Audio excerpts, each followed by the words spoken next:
Sir என் கதையை சொல்கிறதுக்கு ஒரு நிமிஷம் கொடுங்க சார் ப்ளீஸ். ஹாய், நான் தான் ஆஷஸ் பேசுகிறேன். அதாங்க சாம்பல், என்னை கைப்பற்றுறது தான் இந்த 2 நாடும் மூர்க்கத்தனமாக போராடிட்டு இருக்கு.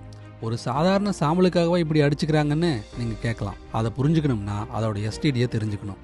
அதுக்கு 143 வருஷம் பின்னோக்கி போகணும்.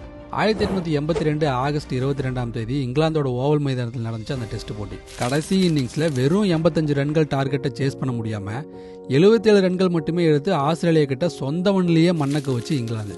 கிரிக்கெட்டை கண்டுபிடிச்ச இங்கிலாந்தே சொந்த மண்ணில் தோத்தது அந்த நாட்டு ரசிகர்களுக்கு பேரிடியா இருந்துச்சு. அடுத்த நாள் பத்திரிகையில வந்த தலைப்புகள் எல்லாம் ரசிகர்களோட கோவத்தை வெளிக்காட்டுச்சு.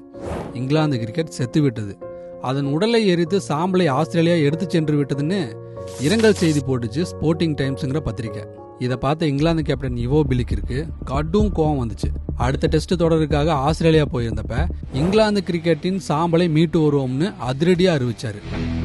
சொன்னபடியே ஆஸ்திரேலியாவை அதோட சொந்த மண்ணிலேயே தட்டி தூக்கி 2-1 என தொடரை கைப்பற்றுச்சு இங்கிலாந்து.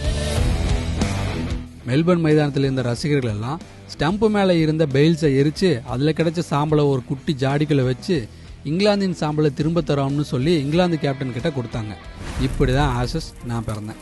1927 இங்கிலாந்து கேப்டன் இவோ பிலிக் இறந்ததும் அவரோட நினைவா லண்டன் லார்ட்ஸ்ல இருக்கிற MCC அருங்காட்சியகத்துல எண்ணெயை வச்சுட்டாங்க. என்ன மாதிரியே செய்யப்பட்ட மாதிரி கோப்பையை தான் இப்ப ஜெயிக்கிறவங்களுக்கு கொடுத்துட்டு இருக்காங்க.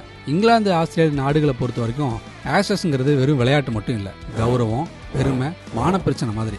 ஆஷஸ் தொடர்ல இது வரைக்கும் ஆஸ்திரேலியா 34 முறையும் இங்கிலாந்து 32 முறை ஜெயிச்சிருக்காங்க. 2023 பறிகொடுத்த கோப்பையை இந்த முறை இங்கிலாந்து மீட்டு செல்லுமா? என்ன நடக்கும்? உங்க கணிப்பை கமெண்ட்ல சொல்லுங்க.